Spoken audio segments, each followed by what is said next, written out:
Good evening. It is now 6:30. Time to call the Orangeburg County School Board special call meeting to order. In accordance with the Freedom of Information Act, the agenda, date, time, and place of this meeting was provided to our news media, the Times and Democrat, and an agenda was posted for the public to see. So good to see all of you, and I pray that you had a good few days, good weekend, and I pray that you are being safe and careful.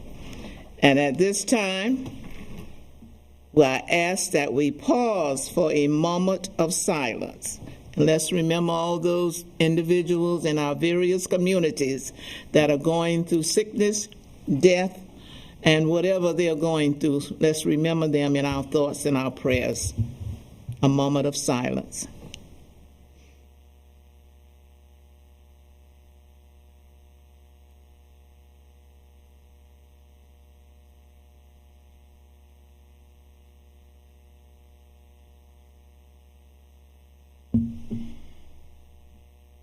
Thank you. And at this time, I ask that you please stand for the Pledge of Allegiance given by Reverend Brown, our parliamentarian. I pledge allegiance to the flag of the United States of America and to the republic for which it stands, one nation, under God, indivisible, with liberty and justice for all. Thank you. Next, I will entertain a motion for the approval of our agenda for tonight's meeting. Madam Chair, I move the approval of the agenda for October 13, 2020 at 6:30 p.m. Second. It has been moved and properly second that we approve our agenda for tonight's meeting. All in favor, let it be known by a show of hands. Are there any opposers? Dr. Quinn, are you there? Yes, I'm in favor. Thank you. Next, we will entertain a motion for the approval of the minutes from our September 25th meeting. And 22nd. And 22nd. Ma'am? Second. And 22nd, yes. September, yes. Madam Chair, I move the approval of the minutes for September 22nd and special call meeting on September 25th at 2020. Second.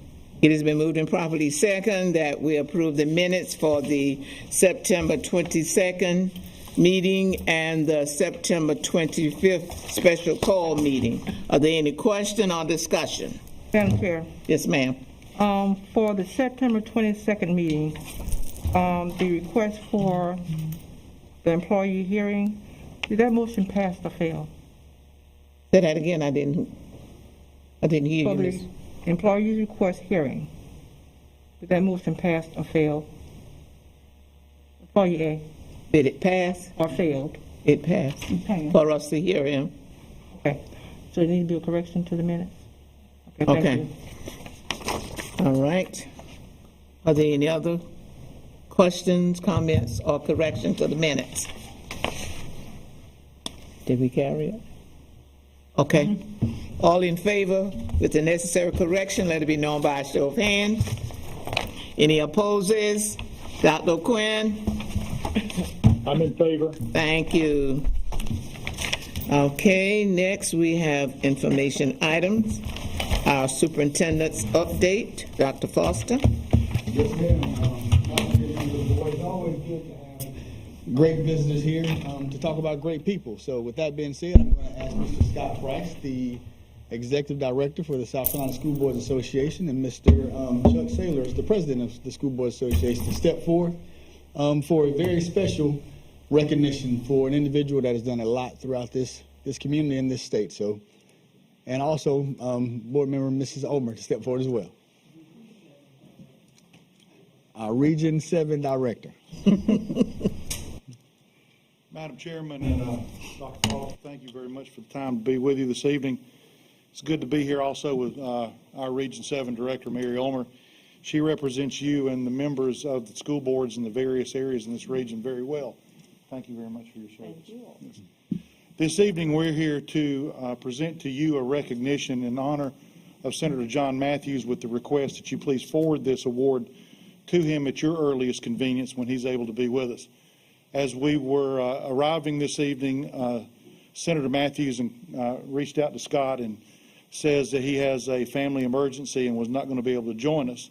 So we wanted to go ahead and at least get on the public record for your meeting here this evening that we are here to recognize a senator that's made a significant difference for the state of South Carolina. I'm not going to read all the whereases and the be it resolves. You guys would like to get home at a decent hour.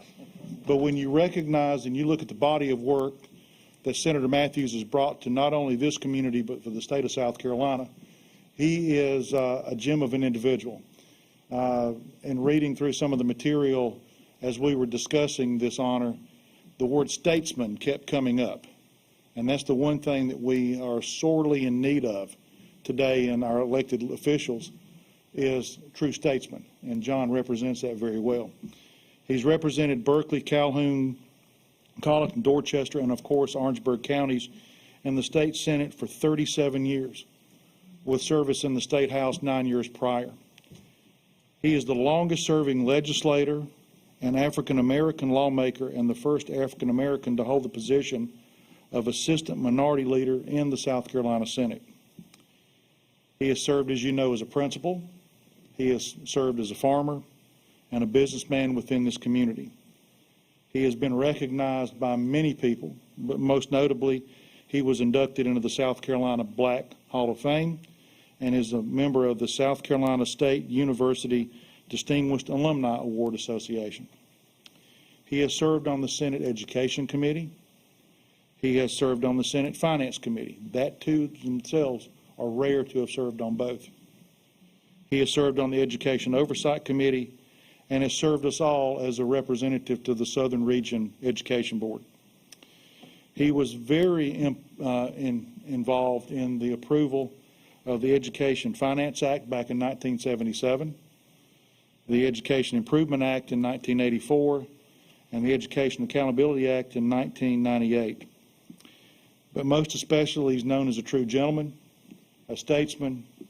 He's also known as a voice of South Carolina's rural communities and a champion for education. So I'm going to ask Scott to come forward and present this to Mary to, in turn, ask you, Madam Chairman, and Mr. Superintendent, if you would be kind enough to make arrangements on our behalf sometime in the not-too-distant future to please see that the senator receives this with our appreciation and admiration. Scott.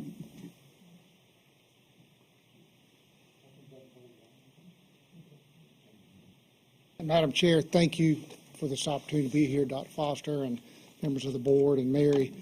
I just want to say a few words. In the 24 years that I've worked over at the State House and at the School Board Association with Senator Matthews, he's always been there for me, except for tonight. He did call a little while ago and said that he could not be here because of a family emergency, and we certainly hope that everything's okay with that. His accomplishments and his accolades are many, and the fact that his portrait is hanging in the Senate chambers is a very, very big deal. For the 4+ decades that he's been over in service at the State House, he's had his fingerprints on every piece of major education legislation that's come along in those 4+ decades. And I just want to, again, the board wanted to recognize Senator Matthews' service to public education and to the children of South Carolina. And as Chuck pointed out, going the extra step and really fighting for our rural schools and the children in our rural districts. And 'cause that's just so significant. They need a voice over there. And Senator Matthews was always that strong voice for them. One of the things that when I started over in 1996, a long time ago, with the School Board Association as the chief lobbyist, one of the first things people told me was you need to get to know John Matthews. And he and I worked together on several major initiatives. We fought together against vouchers and tuition tax credits over the years, the fight that continues. And sometimes we disagreed on things, but now I know he was always right and I was wrong. But it's our honor to present this, and we appreciate the opportunity for you all to invite us into your boardroom to make this presentation. And again, we thank you for this time, and thank you for making this presentation on our behalf.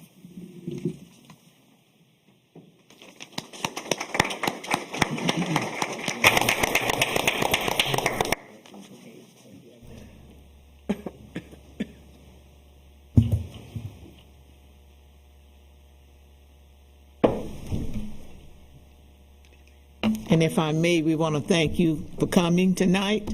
And John kind of goes way back in our family. His father was our preacher up at Pleasant Grant United Methodist Church for many, many years. So he was kind of like a big brother.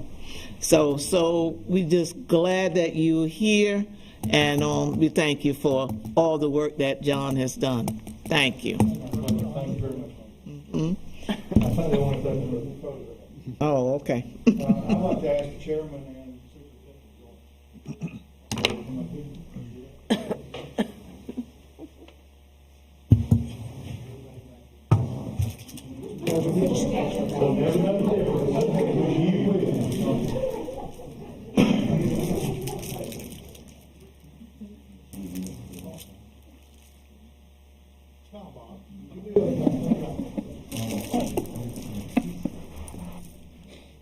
That's open. Open the lid now.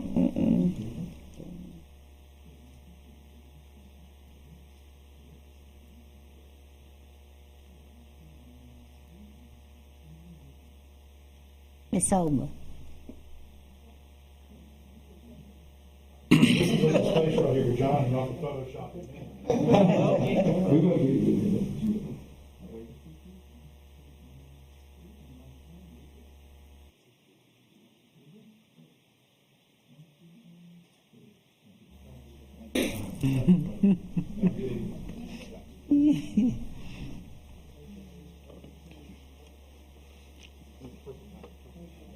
Thank you for coming. Have a safe drive back. Thank you. Thank you.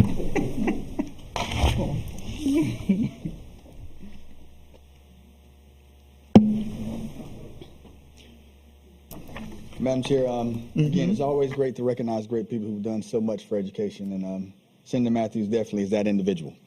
Moving forward, I want to take an opportunity to recognize some schools here. Proud to announce that Edisto Elementary School was named a National Beta School of Distinction. So want to take an opportunity to congratulate the students, but also the sponsors, Mrs. Angela Gordon and Brian Young, for this great accomplishment. So again, our students are doing great things throughout this community. The next recognition is one that I have always had a difficulty wrapping my arms around and understanding this, but this is a great accomplishment. We had one student that made sure he attended school 2,160 days. That is 12 straight years without missing one day of school. An amazing accomplishment. So hats off goes to Mr. Marcus Elmore. Mr. Elmore attended Marshall Elementary, later went to Clark Middle School and graduated from Orangeburg Wilson High School, third in his class. He had interest when he was in school in soccer, track, and he also loved ROTC. Had an opportunity to speak to his mom, Jackie, and Mrs. Piccolino asked, well, tell me, how do you accomplish 12 years of perfect attendance? Basically, she said she was a stickler for attending school. It wasn't secret. She said, I'm a stickler for attending school, and she made sure she scheduled his appointments after school hours and made sure that he ate well and that he took his vitamins. So parents, as you start out, you'll see the young man's picture on the screen. Make sure you eat well and you take your vitamins, and you can, 12 years, can have this accomplishment. But one other great thing to note is he has a brother as well that's in high school. And would you believe it or not that his brother has never missed a day of school at all? So we hope that in years to come, when he becomes a senior, that we're able to recognize that young man for this major accomplishment as well.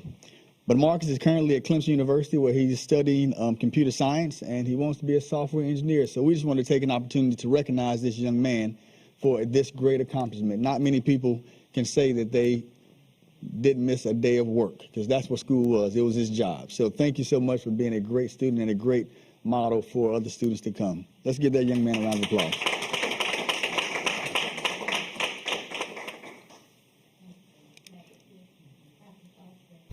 We have a letter from the state superintendent. Yes, ma'am. I failed to mention that. We also have a letter from Molly Spearman acknowledging this young man's great accomplishment as well as a certificate that will be signed, and we'll get that to his family and hopefully get it to that young man at Clemson University as well. So we want to continue to encourage this type of success in all of our students. So yes, ma'am. Next, Madam Chair, members of the board, back to school update. As I've done in the past, I've given the community an update on a few things. On the disease activity report from DHEC, in your folder you have 3 reports. You have the report dating back to 9/21, followed by the report on 10/1, and the report I received today, actually, which is a report from September the 8th. There's a few things I want to point out. If you go back to the September 21st DHEC report for disease activity, it shows that many of the counties surrounding Orangeburg were at the medium level as Orangeburg is currently. But as we have moved to October the 1st, you'll see that we added about 6 counties that had an increase in the disease activity and went back to high. And as of today, we added 1 more.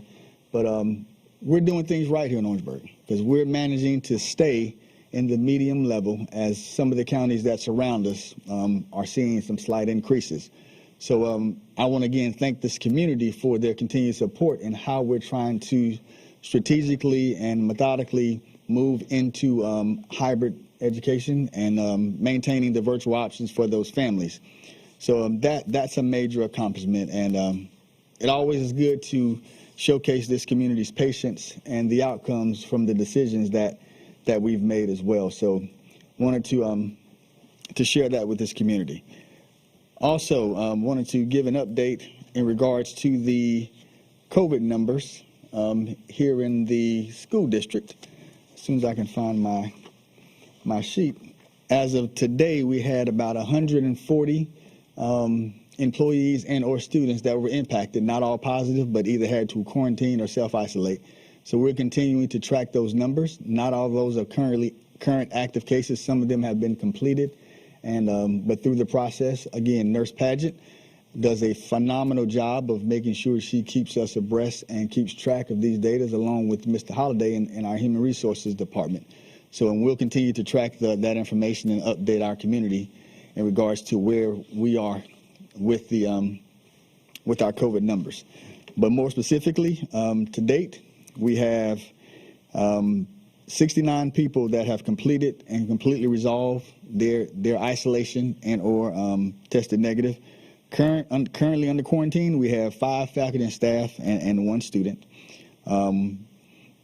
that are currently impacted by COVID. So again, we'll continue to be transparent and make sure we update everyone on that information.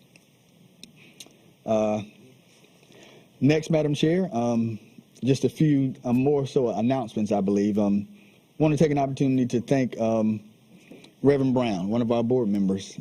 It's always good to receive a phone call from a board member, and the phone rings, you look at it, and you pick it up, and he's excited, and it's for good things. He was able to speak with some business industry here in this area, and Prism Health actually donated to our school district 5,000 children masks and 1,500 face shields. So again, it just shows this school board's initiative and their commitment to the health and safety. So I want to take an opportunity to thank Reverend Brown in acquiring that donation. And we've had some of these PPE, but you never get enough. So we can now continue to give students and parents who need them the proper PPE. Also want to recognize Ms. Ruby Edwards. As you see here, look, this setup's a little different if you were looking on the screen, and you see the plexiglass that we've also installed in our elementary schools as we've transitioned back to hybrid. But a comment was made to me by Mrs. Edwards that if we're going to expect our schools to do this, we need to model what we have in our schools. So we're here now today modeling that and leading the way. The board made a commitment that when we asked our employees to return to work full time, that we return to in-person school board meetings. So again, I want to commend the school board on their leading by example to make sure that we're continuing to keep those health and safety guidelines in place and showing people what it is we can do. With that being said, Madam Chair, that concludes my report, and I'll be more than happy to answer any questions that the board may have. Questions for Dr. Foster? Any comments? I want to say thank you for the great news, and Reverend Brown was very excited. In fact, I think he gave me a text at first, and then he called and gave me the good news as well. So, Reverend Brown, thank you so much for what you're doing for our children in Orangeburg County School District. Any other comments or questions? To God be the glory. Okay, Dr. Quinn, do you have a question or comments? No, ma'am. Thank you. Okay, next we're going to move on to curriculum and instruction. Gifted and talented update.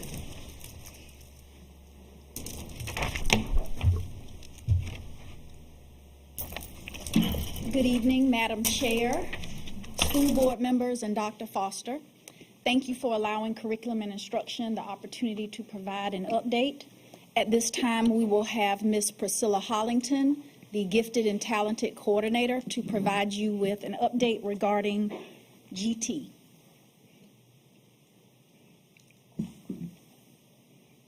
Thank you for this opportunity to share an overview of the status of gifted and talented services and programming in Orangeburg County School District.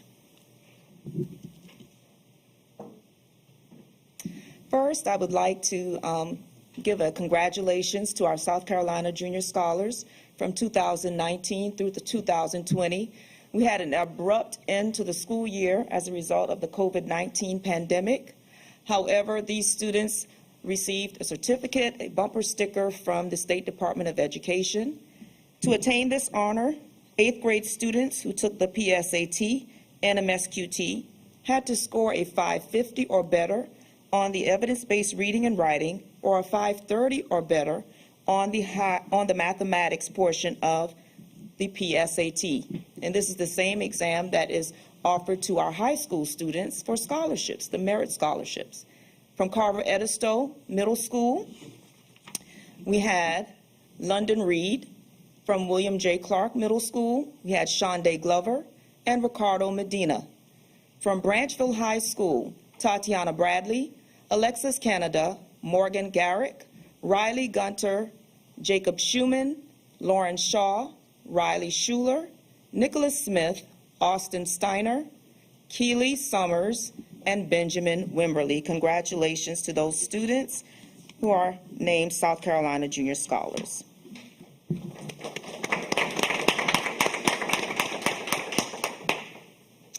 Okay, a bit about identification in the state of South Carolina. To be identified as gifted, students must meet in 2 out of 3 dimensions. The first dimension being aptitude or reasoning. The second, high achievement. And the third dimension is academic performance. Now, for a student to receive a check or MET in dimension A, the student is assessed or tested, and the student must score at the 93rd percent or higher in the areas of verbal, nonverbal, or quantitative, but not all 3, or they must achieve a total composite score at the 93rd percentile or higher. A student can also be an auto-qualifier by scoring at the 96th percentile, and that just means no further testing is required. So a student can achieve state identification with just dimension A if they score at the 96th percentile or higher. However, if a student achieves and meets at the 93rd percentile or higher in the areas I mentioned, we move on to dimension B, and we look at reading or mathematics scores. Here, the student must score at the 94th percentile or higher in either reading or math. It does not have to be both. Remember, the state requires that the student meets in 2 out of 3 dimensions to be identified as gifted and to receive the mandated services for gifted and talented students. If a student meets Dimension A, but not Dimension B, or B and not Dimension A, the student can also try to meet in Dimension C.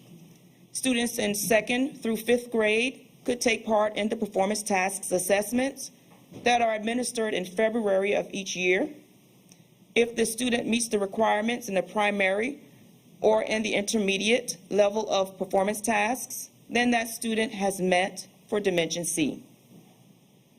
If a student is in 6th grade through 12th grade, actually, GPA comes into play. So the student must have a grade point average of a 3.75 or higher on a 4.0 scale to meet Dimension C. In Orangeburg County Schools at this time, we actually have 2 models in play to serve our gifted and talented students. The pull-out class model basically is a self-contained class model where students are pulled out 1 day a week for a certain number of minutes that add up to hours to meet the state requirements. Those students receive enrichment services that are based on the Gen Ed curriculum and state standards. This year, the students who have met the state criteria are being served throughout the county.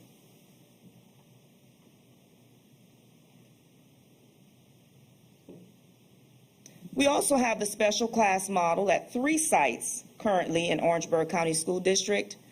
In the special class model, we have a combination of state-identified students as well as high-achieving students. This is to make sure that we have a consistent number of students participating in the class. We don't want our gifted classes to have 13 students, while the Gen Ed classes down the hall have 30. So what we do is we allow the school level administration to work with the screening and placement team so that we can place some high achievers. Now, high achievers are those students who have met at least 1 dimension towards state identification of gifted. That means they either met Dimension A, Dimension B, or Dimension C. The goal is that these students, after engaging and interacting with a rigorous, challenging curriculum at an accelerated pace, that they can achieve state identification. But they are assessed each year as they remain in the program. But we are required to offer at least 1 year of trial placement for students who are considered high achievers in a special class model. Basically, we have to remember a few things, and I won't read each verbatim. We want to make sure that when we place high achievers in special class model settings, that these students display similar ability to their peers in the gifted class. We want to make sure that the number of high achieving students does not outnumber the placed state identified students, because that results in a watering down of the curriculum and a slowing down of the accelerated pace that's expected for gifted identified students. And we want to make sure that our classes do not exceed 25, although this year we do have a waiver for that in case we have a grade level where we have more than that number of students. This is what enrollment looks like across the county right now for gifted and talented. State identified students in grades 3 through 8, we have a total of 275. Locally identified, or those Met 1 high achieving students we talked about in grades 3 through 8, we have currently 226. You notice the numbers are slightly higher, at the 8th grade level, because at each middle school we offer English 1 and our Algebra 1. So we have many high achievers who are placed based on MAP scores or other standardized test scores. Our total is 501 for grades 3 through 8 of students being served with gifted and talented. In the high school, we have a total of 188 state-identified students being served.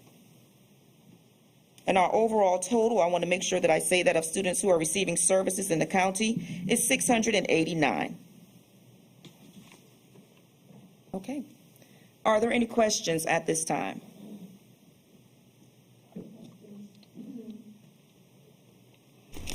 Comment? Comment, yeah. Very good report. Thank you. Very thorough. Thank you. Other comments or questions? Madam Chair, if I could add, the reason we came back last week, last meeting, we had a few questions that we wanted to make sure we clarified in regards to gifted and talented, and she's doing an outstanding job, and we're going to continue to look at that program. And again, it's as I said last time, I had a few parents call me, and I've tried to contact them back and say, well, leave them in there. They're going to be okay. A little hard work isn't going to hurt them, and I've had some that said, well, we're going to stick with it. So, again, we're going to try to continue to keep those students enrolled in that GT program as we move forward. Okay. Thank you, ma'am.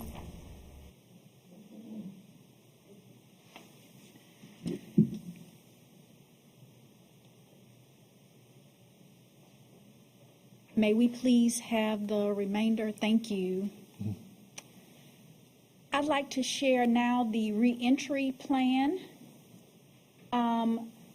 The instructional model that is being implemented for our elementary schools at this time is an AABBC instructional model, where our A students come on Monday and Tuesday, and our B students come to school on Wednesday and Thursday, and C Day is a virtual day for all of our students. The students have been grouped based on family last name, with students from A through J in Group A, and students with the last name K through Z in Group B. However, families do have the opportunity to communicate with the school depending on different last names that may be in one family, so that they can then choose based on the A or B day when they would like their students to attend. The instructional model still includes students receiving their instruction whether at home or in the school building through Microsoft Teams, while their activities, instruction, their content is still housed in Seesaw or Canvas. And again, that synchronous instruction for Group A is Monday and Tuesday, and Group B, Wednesday and Thursday.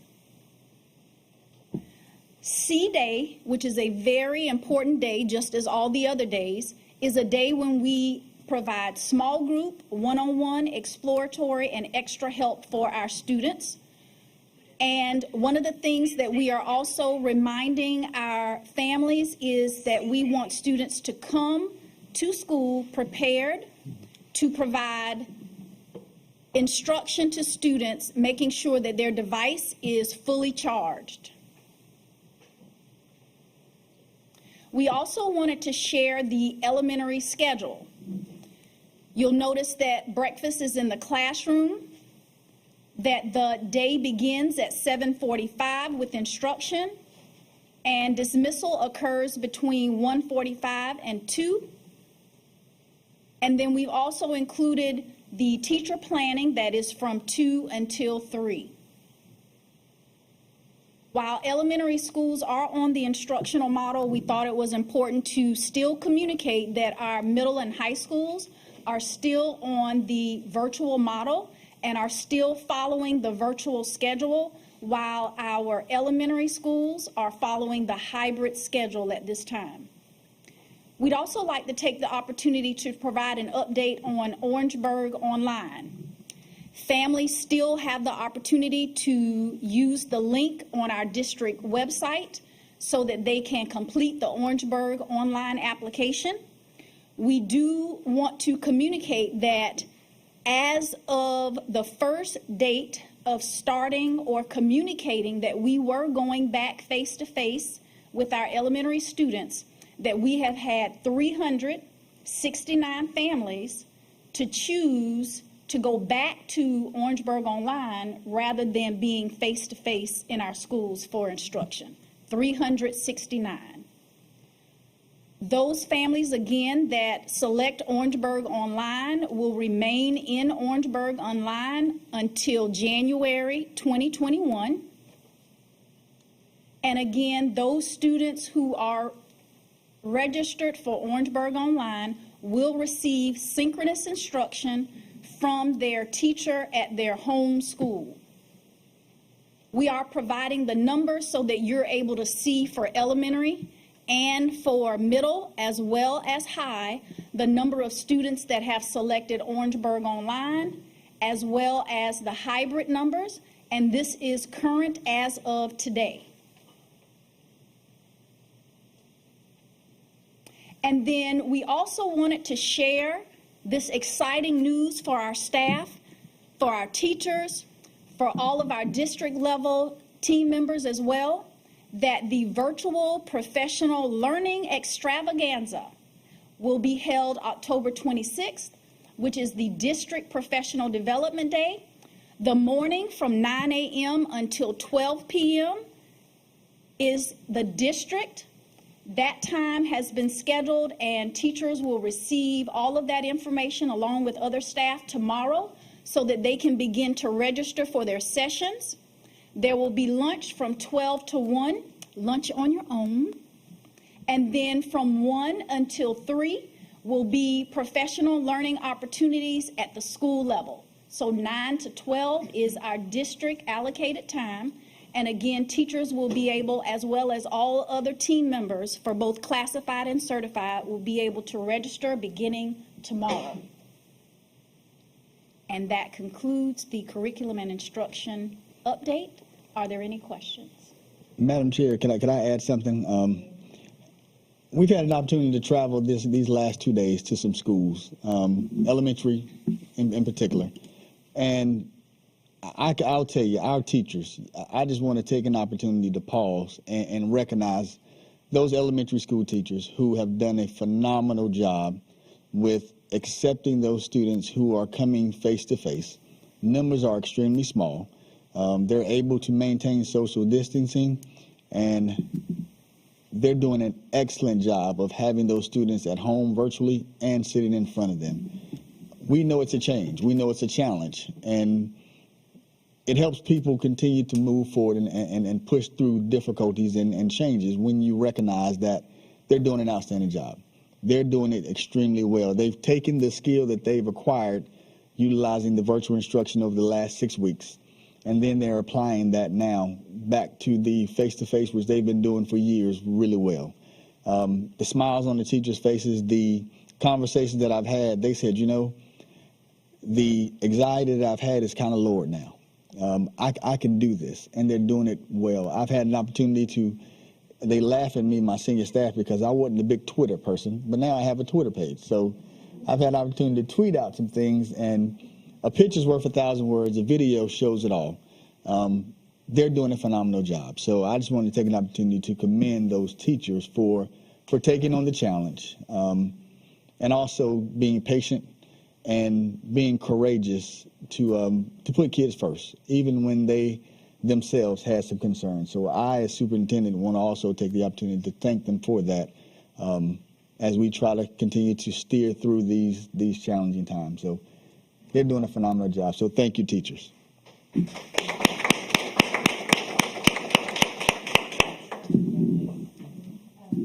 I also would like to thank you, Dr. Foster, and your staff for addressing the concerns of the related art staff. Thank you so much. Wow. Dr. Foster, is there a date that you have for maybe middle and high school yet? No, ma'am. Senior staff met yesterday to start looking at what that phase-in plan would look like. What I'm wanting to do is assess how we rolled out the elementary schools, to monitor and adjust to see if there's anything we can do. The more students you add, the more proactive you have to be. The dynamic of secondary schools is a little different than elementary, where kids have to change classes, so we have to figure those things out. But we're continuing to monitor the disease activity, as I've mentioned earlier. We're seeing some increases, but we will have a plan, and we discussed that yesterday, and that plan will also involve our principals as well. They have their numbers. They have the numbers of students by last name, by group. We're ahead of the game in that regard.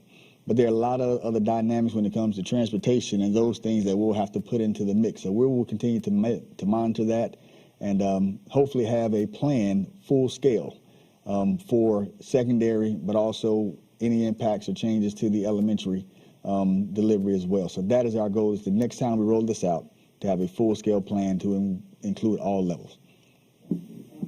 Madam Chair, Ms. Carter-Sims, you said that, tell me about that number again, that 369 that you talked about. That was what kind of student? So upon the district announcing that we would go back hybrid to our elementary schools, families still, even today, tomorrow, will have the option to opt out of face-to-face instruction. And so we have, since we made that announcement, we're tracking that data, 369 families have said, I want to opt out of face-to-face and continue with Orangeburg Online. You're welcome. So, and also, as a point of clarity to the community, we are allowing students or parents to opt out of face-to-face back to virtual. However, we're not allowing them to opt from virtual into face-to-face because that will impact the numbers, and we have to ensure that we're keeping the social distancing and those things in place. So in January, any family that is in virtual that wants to return to face-to-face, depending on where this disease is, then we'll have that option there. So if they opt out of face-to-face, then they're forfeiting that opportunity to come back until January 2021. So we want to make sure the community was clear on that. And I know that's a tough decision and circumstances change, but we can't have an influx of folks coming back and not be able to maintain the social distancing and health and safety guidelines that are in place.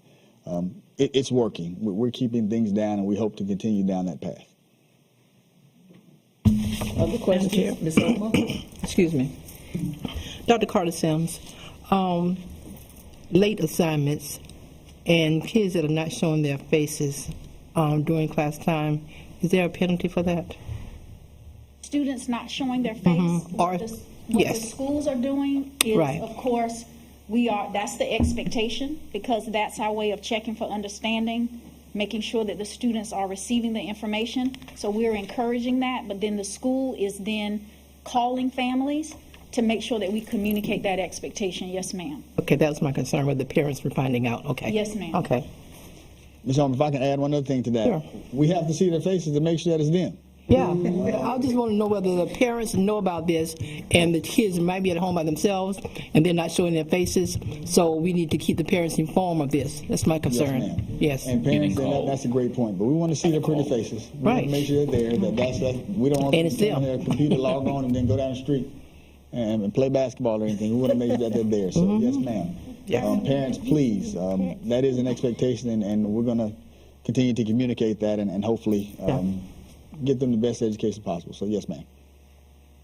Other questions? Dr. Quinn, do you have a question or comment? No, ma'am. Okay, thank you. Any others? If not, thank you, Ms. Carter-Sims Thank and you. Ms. Priscilla. Ms. Priscilla. Arlington. Ms. Arlington, thank you very kindly. Next, we have Student Services Update. Good evening, Madam Chair and Board of Trustees. We will provide you with an update with the OT and PT services. Overall, things went very well. The service providers were very excited. The students were also excited to see faces. I was very excited to see the students and service providers providing services during the week of October 5th. We had 36 students who continued to receive virtual services. We had 63 students receive face-to-face services. We had 33 students who were transported by their family members. And then also we had 30 students who were transported by a school bus. Just like I indicated, the students were excited to get on the bus. They were excited to see the service providers and probably some teachers and principals. And I went to several schools just to do an observation, just to do a visit, and things were well. We will continue to have face-to-face instruction for OT and PT, and then also we'll continue to have those services virtually. We'll continue this week also. Do you have any questions? Questions? Not? Thank you. All right, thank you all.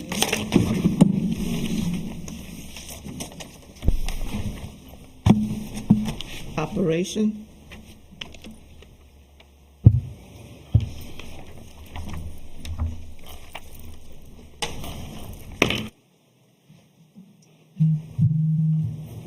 Good evening, Madam Chair, board members, Dr. Foster. Just want to provide you with a couple of updates from the Operations Department.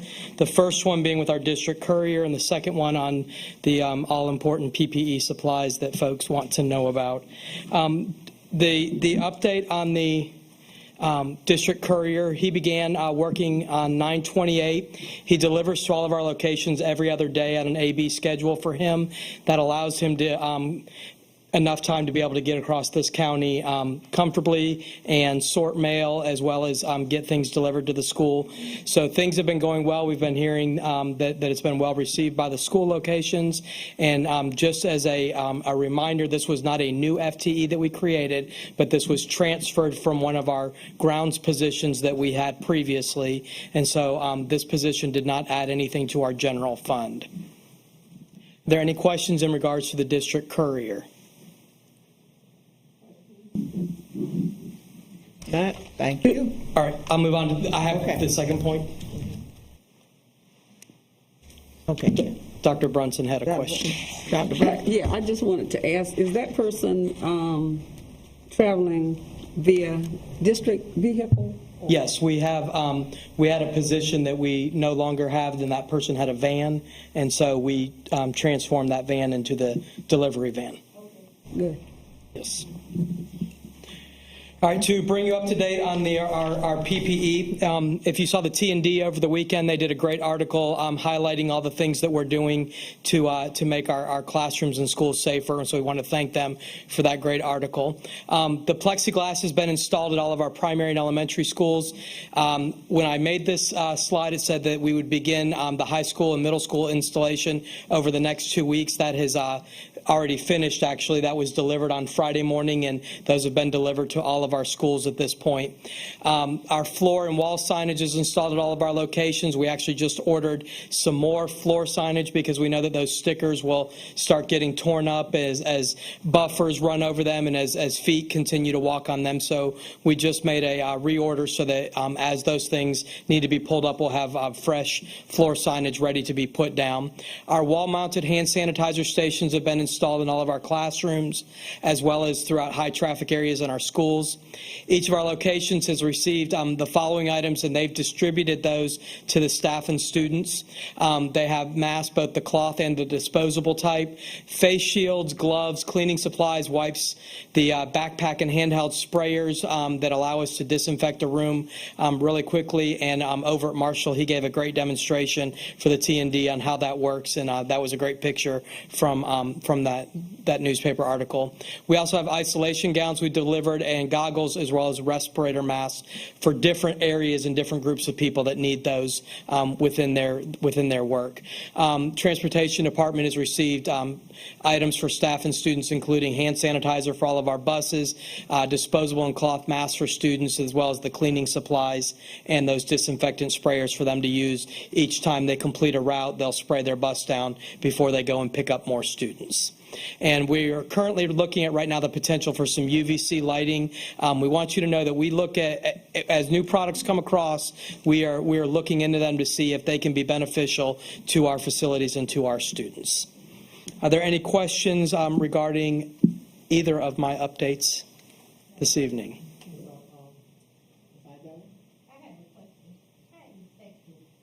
This UVC lighting.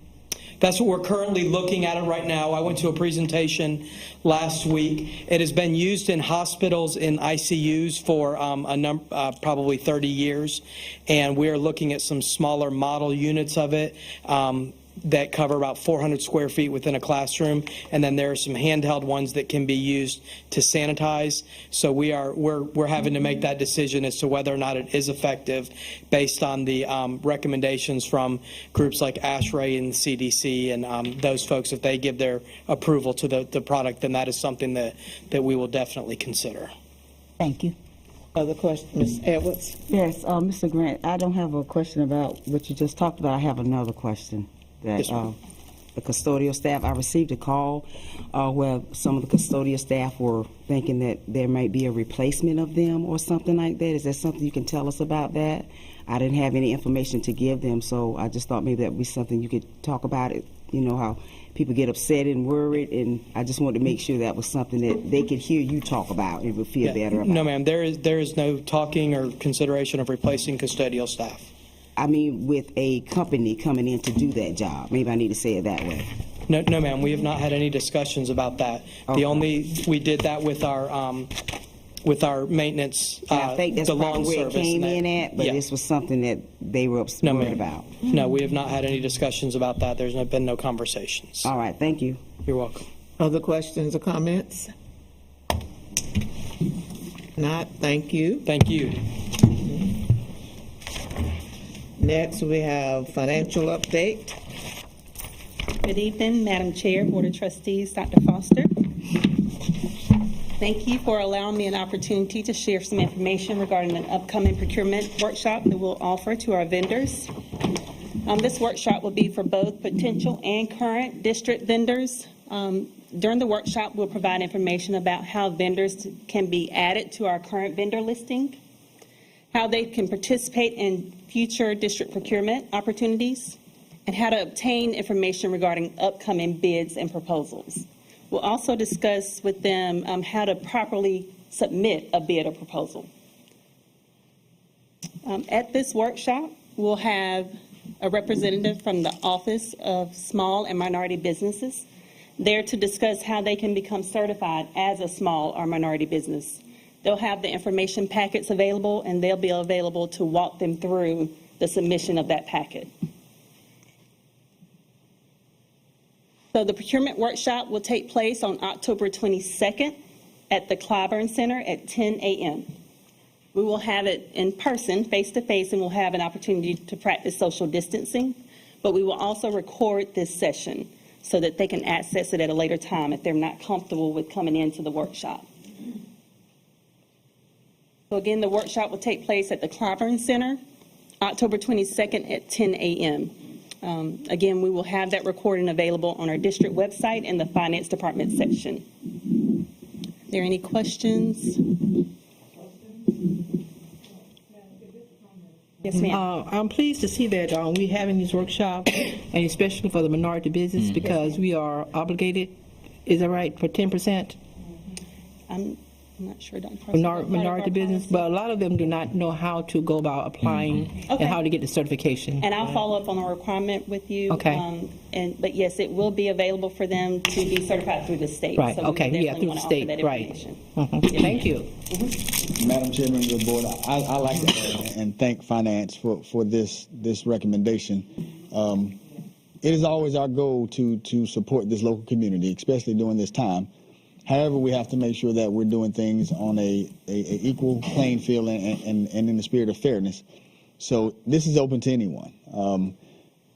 Oftentimes, this process can be cumbersome, and if you're not familiar with how that process works, sometimes it allows for an individual not to be considered or a bid to be thrown out. So we want to encourage those individuals that are local here to attend this workshop so that we can have everyone on an equal playing field when it comes time to bid out any of our jobs here in the school district and continue to help support the school district. So thank Finance and Procurement for this idea. I have one question. Is this going to be on our school website as well, or is Yes, ma'am. It Okay. will. So we'll post the video of the recording of the whole workshop under the Finance Department. But no, I'm talking about the date. I know you said that, but I'm just talking about the date. We can add that. Yes, ma'am. We can add Because that I was as an like, event how in would our they district. know that it's going to be available? So Yes, ma'am. Okay. We can add that for sure. Yes, ma'am. Yes, ma'am. We'll add that. And if Gene from Time the Democrats watching, please, if he can help us out by. There's the pipeline. There's the pipeline. Business owners. Yeah. Yes. Thank you. Ms. Pelzer? I would just add on to something that Ms. Goodwin just said. And if we could get some free press time, like radio, on the local radio stations, you could put that date out there with a little snippet of what will take place. Because a lot of those people that we are talking about that you may want to target may not be looking at the school website. Okay. Okay. We can definitely do that. I just wanted to ask Yes. what press release that's ready. It's actually scheduled to go out later this evening. Okay. Okay, great. So, yes, Jean and our radio partners. Okay. We're very eager, as well as pastors and the chamber. We really want to. That's good, okay. A local newspaper, too. Thank you. Very Question. good. Yes. Questions or comments? Question. Brother Brown? You talk about radio. I have a radio ministry. Would it be out of order for me to announce it on there? No, sir. I don't I see will. why there would be a problem with that. It'll be That'd be JBS 1440. Other questions or comments? Dr. Quinn? No questions. Thank you. All right, thank you. Thank you. Okay, now we are down to our policies by Dr. Washington.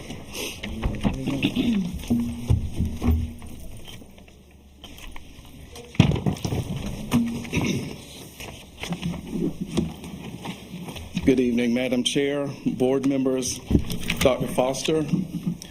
I have a little bit of help this evening. I'd like to introduce you to Aisha Williams.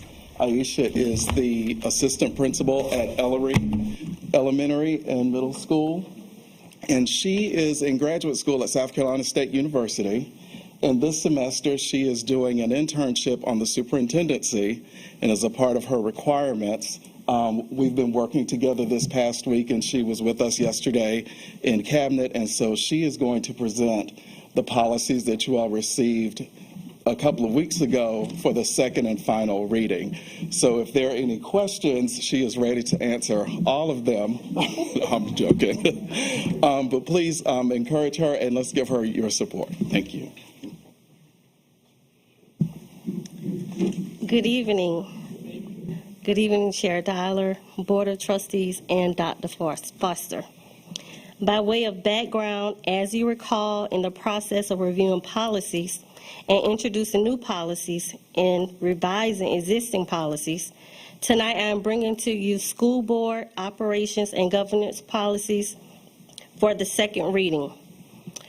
You have BA, school board operational goals, BAA, board self-evaluation, BB, board legal status, BBA, board powers and duties. These policies are a part of the introduction of Section B, school board governance and operations. They are standard policies every school district has for operating procedures. They simply lay out the operational goals of the board, self-evaluation procedures, the legal status of the board policies, duties, and responsibilities. Tonight, I'm asking for a second and final reading of these policies. Yes. Just a comment, Madam Chair. Yes, ma'am. On policy BAA draft, in comparison to the other policies that we were given, could we have the self-evaluation, board self-evaluation, at that time highlighted as well? Okay. It's on there. Policy BAA? Mm-hmm. It's on here. Yeah, but the others are highlighted, I'm saying. Could we have that highlighted as well? The date for the evaluation? Oh, the date for the evaluation. Right. Policy BAA. Right. Okay, the evaluation meeting, special call meeting each year in February. Okay, and see the others are highlighted, so can we do that with that? So won't slip by us. And another question, do we have the instrument for that? That is something that the board would put together along with the superintendent and agree on before that time. I know sometimes the School Board Association gives us some samples to go by. We can get some samples and use that as a starting point and make it specific to it. Thank you. Other questions or comments? Question. I have one about the BBA, the visits to schools. Can we kind of talk about that one? Right.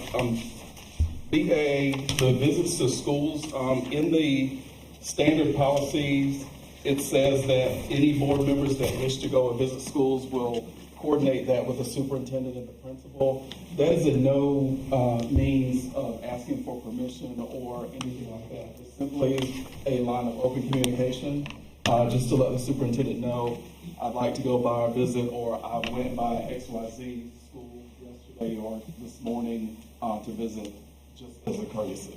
Okay, but now, these are your policies, so we can make the language any way you like. These are just standard policies pulled down from School Boards Association, again, as a starting point. And this doesn't apply to a football game or anything like that. Those types of things don't apply. You would go as a spectator in that regard. about it's just like a visitation. If I want to go to a school, how would that procedure be? Would I have to try to reach you? And Dr. Foster, you're busy all the time. I might not be able to reach you. So I'm trying to just get clarification on how will we do that. Yes, ma'am. You can text me. And again, this is not a circumstance. If the board wants to change that, they have the power to do so. But yes, ma'am, we welcome you guys in school. You guys have been a huge support, and I think our principals have become and are becoming accustomed to seeing your faces there, and enjoy your support. So I don't foresee that being a barrier by any means.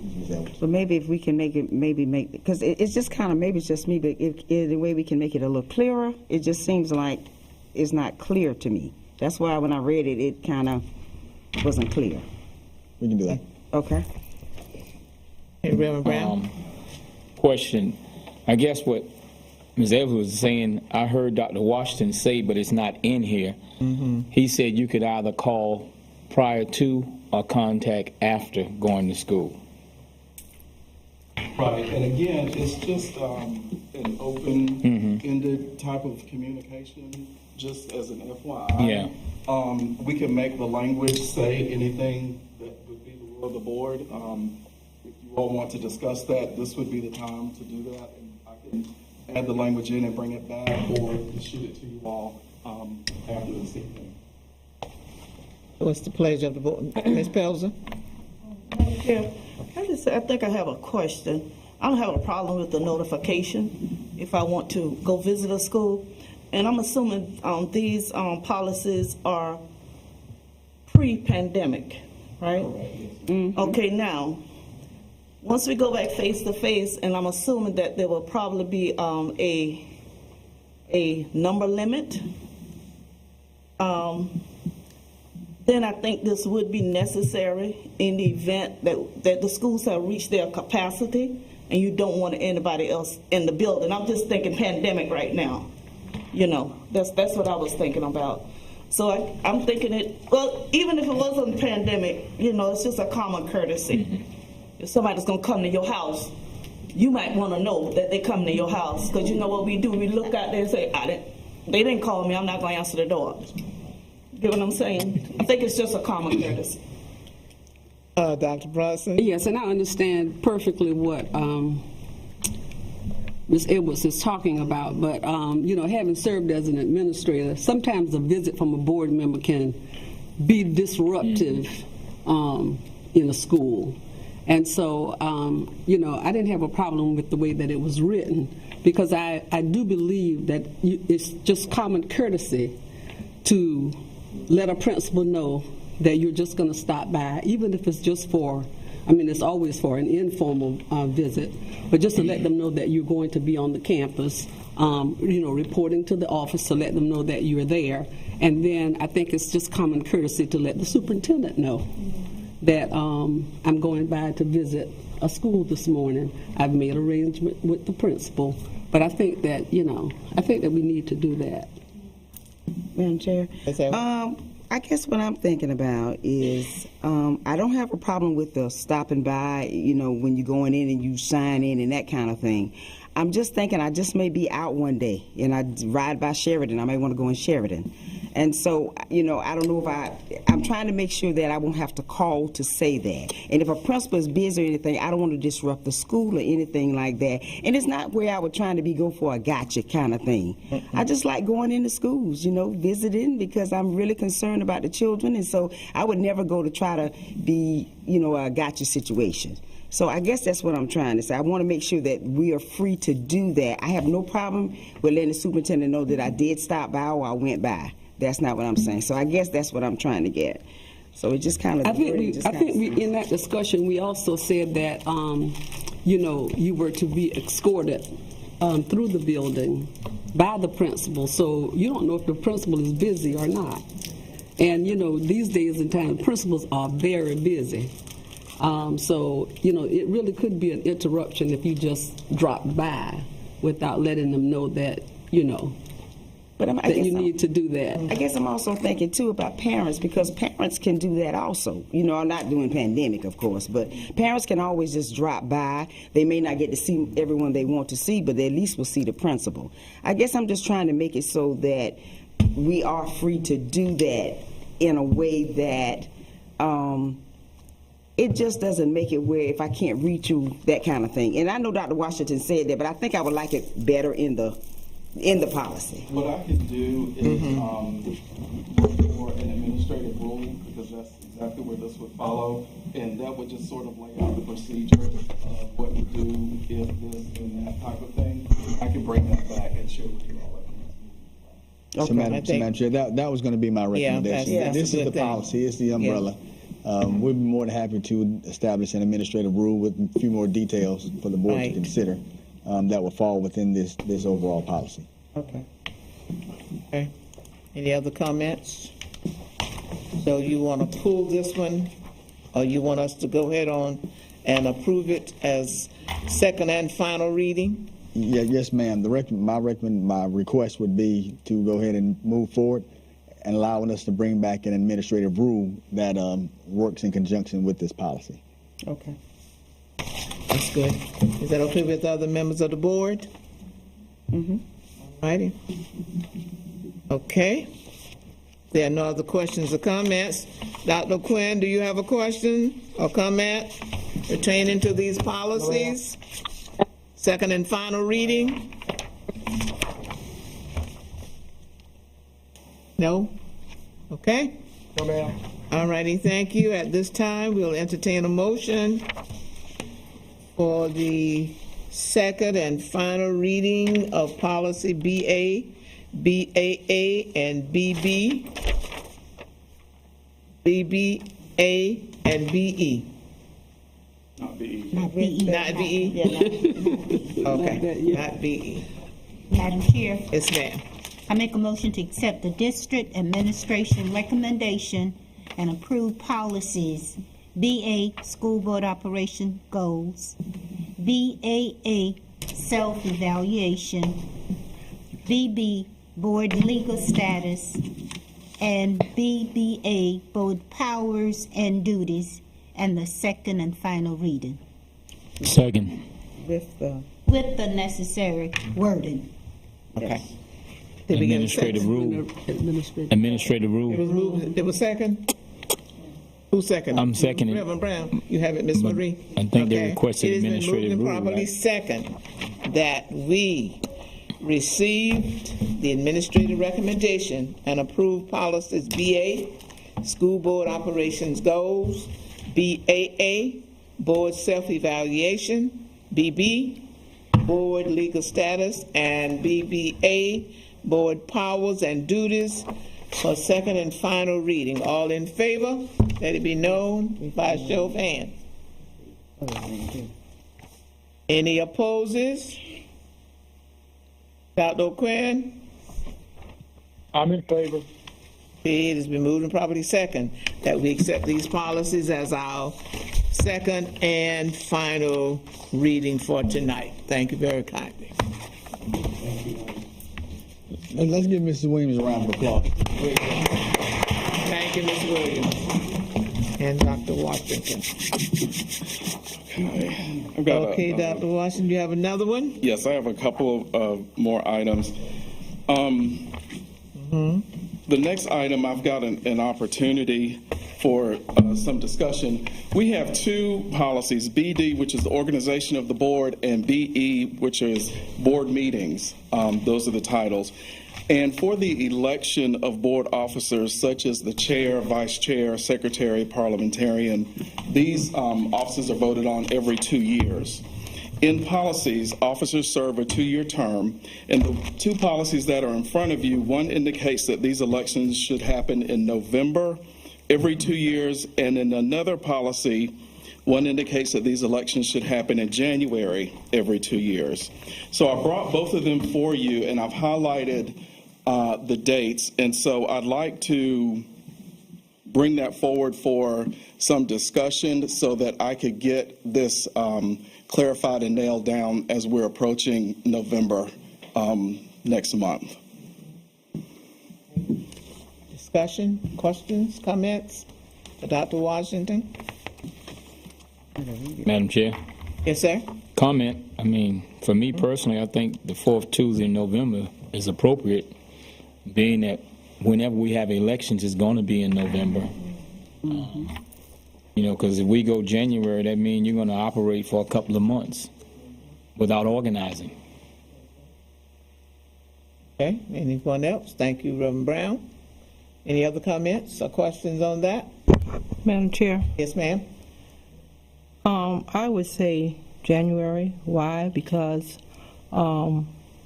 reorganizing the board, and if all of our officers come back, then we move on, or we have served that 2-year term. But let's suppose that we have someone who do not return, and we have someone who just came on, then therefore it should give us some time there before we elect officers. So I said January. And so you're saying January, Ms. Homer? Reverend Brown, you said November. Yes, ma'am. Anyone else? Madam Chair. Yes, ma'am. I tend to go with November. I think, if, like you said, it will be right after the election. It'll give us at least that 2-week period. So I think November would be better. Okay. Madam Chairman? Yes, sir.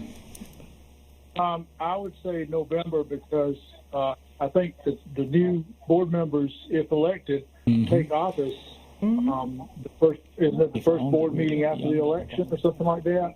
And we would be left, we might possibly be left without an officer in a particular position if we waited until January. Okay. Madam Chair, if the chairman lost in November, we would have to wait all the way to January. So that's we wouldn't have to. It depends on which officers are lost. Well, I'm saying if it was a chairman that lost. Did the next officer move in?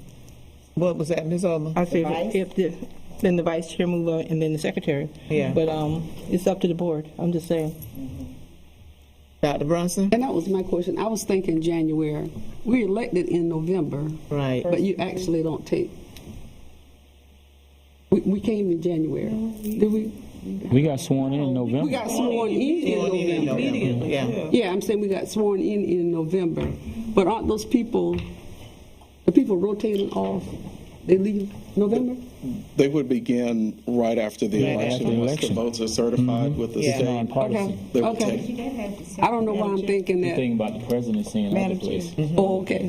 One thing, too, that we need to remember, when that happened the last time, we still had the other 3 boards that were working. We were kind of like a lame duck board, kind of, because the other 3 were working when we won back in November 2 years ago, when we came on. Right, it was something to that. Okay. But mine was, Yes, Madam Chair. ma'am. Go ahead. Ms. Pelzer? what I'm thinking is what we are talking about is what actually happened after we were elected. We got sworn in, and we elected officers immediately that same night. Yes. Right. You're right, Betty. We did. We've done this before. Question. Yes. God forbid I don't get reelected. Who's your parliamentarian? You wouldn't have. Go ahead. That would be an open position that the new board would So you take handle up. like that. Correct. If you went with the January, then the other positions wouldn't be filled until January, but the parliamentarian would be open. Basically, what would happen is after the November election, if you all decided to have the board organizational meeting in January, everything would stay the same Until for November and December. And just a reminder, in December, there's usually only one meeting. And the fourth Tuesday of November is Thanksgiving week. So you really have about a period of time where it may be dormant until January anyway. Right. You know, Madam Chair, our state legislator and our national election, the new president or the old president, whoever is elected on November the 3rd, they're not sworn in until January. Same thing as our state legislator. They're elected in November and they're sworn in January. They give you time to decide who you want to be in place, you know, because like you said, it's only one meeting. Well, actually 2 meetings since we're doing 2 per month. November, and then you have the one meeting. Fourth Tuesday in November. Madam Chair, Yes. I just did it as a discussion, a suggestion, but we can move on to something else and adopt or... Yeah, because it's,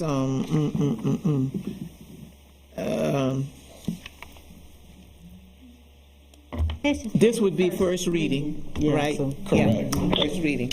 So we can go ahead on and approve it tonight for first reading. yeah. And then, Solidify the Right. October 27th. right. Okay? Madam Chair, Yes, ma'am. I make a motion that the OCSD board hold its organizational meeting every 2 years during the month of January or November to elect officers as first reading. Okay, do we get a second? Second. It's been moved and properly second that the Orangeburg County School District Board hold its organizational meeting every 2 years during the month of January or November to elect officers. First reading. First reading. First reading. First reading. All in favor of that, let it be known by a show of hands. Okay, any opposes? Dr. Quinn? I'm opposed. Oppose? Okay. ma'am. Have it, Miss Marie? Thank you. Thank you. Dr. Washington? I just have one more Okay. thing. Just as a legislative update, I just wanted to share a couple of things about a situation that you all are pretty familiar with, but just to go through the South Carolina Supreme Court has ruled against Governor Henry McMaster for stopping him from using CARES Act money to fund private school scholarships. The Coronavirus Aid, Relief, and Economic Security, or otherwise known as CARES Act, created the governor's Education Emergency Relief, or the GEAR funding for each state. McMaster tried to allocate $32 million of his GEAR funds to grants for students to attend private schools, calling them Safe Access to Flexible Education Grants, or either SAFE grants. SAFE grants would be one-time tuition scholarships for 5,000 students across the state. The governor indicated SAFE grants were important to school choice, and he at the same time praised private schools for opening up 5 days a week in person. The Orangeburg County School District, the SCEA, and several others filed suit to stop the grant program, believing that giving money to private education is unconstitutional. The court then sided with the plaintiffs and ruled the grants are prohibited by the state constitution because they use public funds for the direct benefit of private educational institutions. And I just also put in your packet the order, the full legal order that you can read through at your leisure whenever you want to, just as this month's legislative update. Madam Chair, if I could take a moment to commend you all for advocating for public education, and thank you all for what you've done and the resources that not only will be provided to the students of Orangeburg, but across the state of South Carolina because of you all's bravery and courage. So just want to take an opportunity to commend you all on your leadership and advocacy for public education. So thank you all so much for that.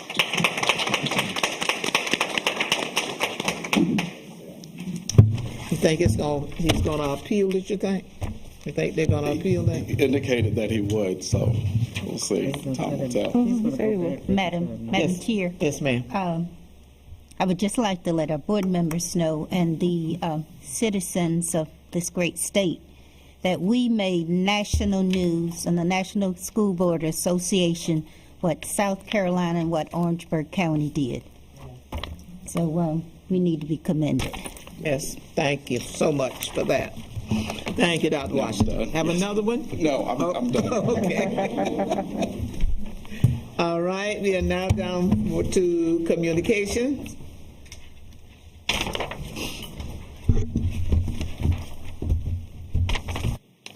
Thank you, Madam Chair, ladies and gentlemen of the board, and Dr. Foster. I have the opportunity tonight to update you on some of our communications initiatives. I shared with you previously some information about our district website and promised to come back with an implementation plan to ensure that we were moving along quickly and able to provide our schools and community with a platform where they could be informed and engaged in what's going on within our schools and within our school district. And so that's what you do have in your packet today, an overall update on where we are and where we're going with the school websites. We are moving quickly. We have moved forward with selecting a vendor. We will be using Blackboard, and I've met individually with every staff member to access and just assess their skills and interests and talents. And I'm very, very happy to say that we have some wonderfully talented individuals and employees throughout the communications or public relations and technology departments. And I have shifted 2 staff members to serve as our webmasters. And they're doing a wonderful job in organizing the work and keeping us motivated and on schedule for a launch here before the end of the year. We've had our project kickoff. We have held several training sessions with the vendor. Those are, of course, virtually for now, but the good thing about that is we're able to record them. And so as, say we do have a new team member join us down the road, or someone needs a refresher, we're able to go back and view that. So that's actually a really good thing that's occurred due to the pandemic. We have now, as of last week, developed a process for gathering the information of the website. So we could design a beautiful web page, but if we don't have pertinent information to put on it, it is not really worth a whole lot, except for maybe a aesthetically pleasing website. So we've developed a process. It's very, very well organized. Zeb Dinkins has moved over to be one of our webmasters and developed a wonderful process for that. Tomorrow, we actually have a meeting with our website designer, and I hope to very soon be able to share with you at least what the colors, of course they'll be our district colors, but generally what the web page will look like. It's always nice to see things come together and to be able to visually see the work that you've been doing on a website. This Thursday, we're having a staff retreat, and I'm using that term very loosely. That means we're spending a half day together and sort of disconnecting from our other duties, and so that we can start developing exactly where this content that my colleagues have shared throughout the last week, where that's going to go on the web page. And then we'll be ready to start building the web pages, putting the content on the pages. Of course, we'll want to beta test and make sure that all the links and everything work, and prepare to go public. We do have an aggressive timeline, and we'd like to go live with our new district web page before the end of this year. This is just an example of the planning that's underway and how it's organized. This is really the content that will ultimately be on our website, but it's already organized into files and folders where we're able to send out a link to our department heads and senior leaders so that they can actually upload their own content, and then we're able to easily access it among our website team and put it on the webpage. So next is our school website. I had the opportunity to visit a couple of schools on Monday, as did my colleagues, and I was asked about it every place I went. They are really eager to be able to communicate with their families and have a go-to place for that. And so I put on the speed a little bit faster, just knowing how important it is to our school leaders and our teachers. And so after we launch the district site, we'll reconvene to plan with the curriculum team and with our teachers and school principals about what their thoughts are, where they want to place the content on their webpage, and then we'll gather the information in a similar fashion, probably through OneDrive like we are doing for the district site. And then again, beta test and prepare to go public with a launch date of late 2020 or early 2021. Any questions there before? Madam Chair, if I could add something, I want to commend the Communications Department as well. The website we have looks good, but it didn't necessarily represent our children. And we wanted to make sure that the website represented our identity to this community and to the world. And they were able to accomplish this with this new vendor at a third of the cost of what we were paying. So that is something that that team of individuals should be commended on. And I thank you all for being persistent in ensuring that not only were we being good stewards of taxpayers' dollars, but we were having a product that represents our students in our school district. Yes, thank you for your support in that. And my last slide is just to reiterate that we are building a very strong brand here in Orangeburg County School District. You've seen it, hopefully, in our district-wide signatures. That is just something that is free that we're able to do, and it helps connect our employees, and it really puts a professional image for everyone who works in our school district. We've sent out instructions to do that, and encouraging all staff to set up their email signature. Like I said, it's free, but it is a major part of branding and us establishing ourselves as the district of choice, not only to students and families, but also to potential employees. Also, as you have been throughout what was District 3, 4, and 5, what I hope you'll see very soon is some consistent signage. When I first started, I still saw some remnants of the previous districts. And so we've redesigned that signage and are looking forward to getting these printed and up in our schools, just so that we have a consistent look and feel, and that we are demonstrating that we are one, and we're one community and one district. Thank you. Questions? Comments? If not, thank you. Thank you. Human Resources update.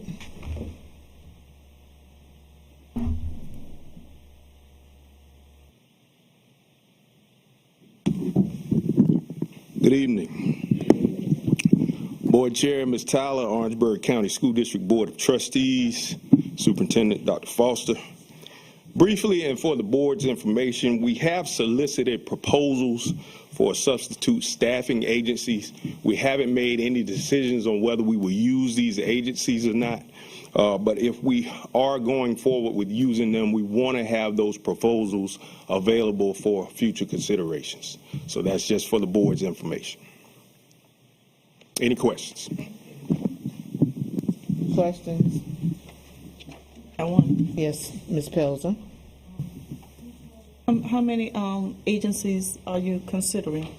The proposal is open until October 30th. Okay. So we're not sure how many have issued. Oh, you're going to respond. Yes, ma'am. Okay. Thank you. Mm-hmm. So what was that date again? October 30th. Thank you. Yes, ma'am. Other questions or comment? Not, thank you. Next, we will entertain a motion to go into executive session for personnel recommendation. Yeah, personnel recommendation. Madam Chair, I move that we enter into executive session to discuss personnel recommendation. Madam Chair, I believe financial matter was on there as well. Oh, it's not on this one, Doc. Oh, we don't have it. We just have one bullet. Personnel recommendation.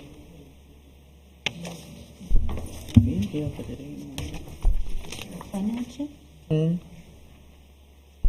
There we got finance. Financials on here also.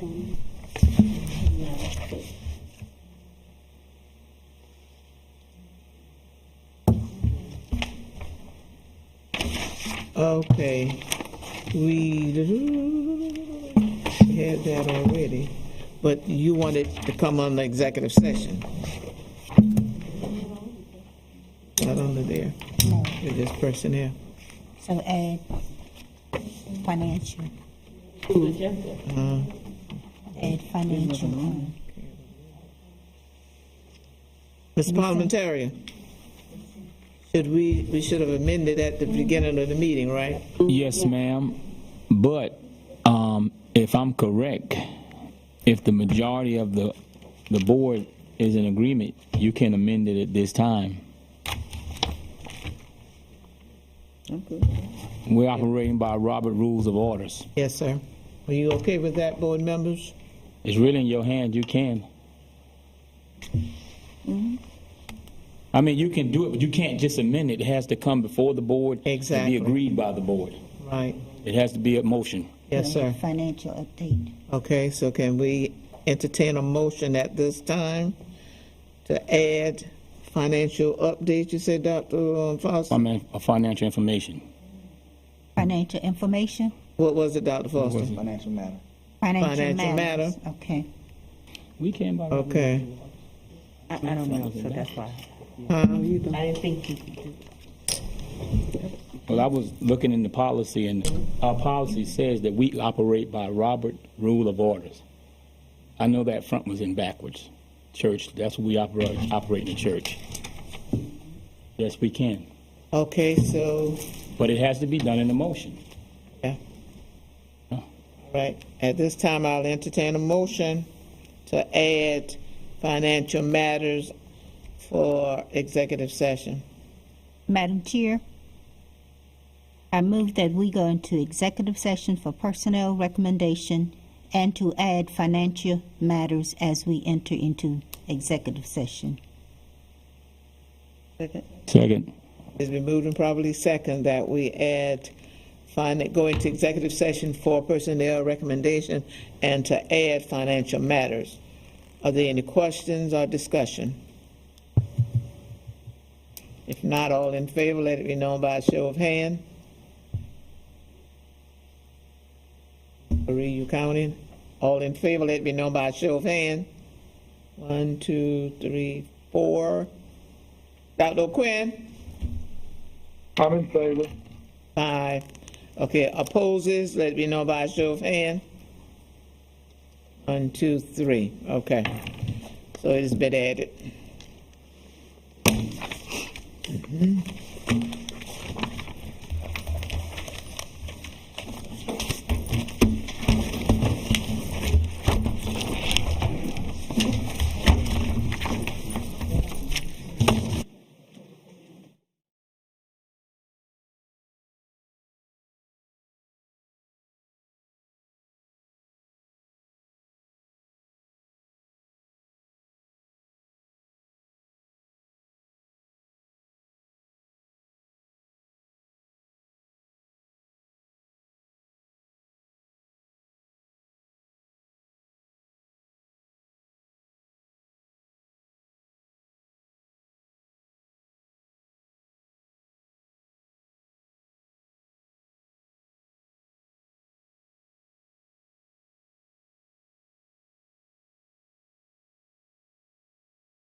Chair, I move that we come out of executive session and return to open session.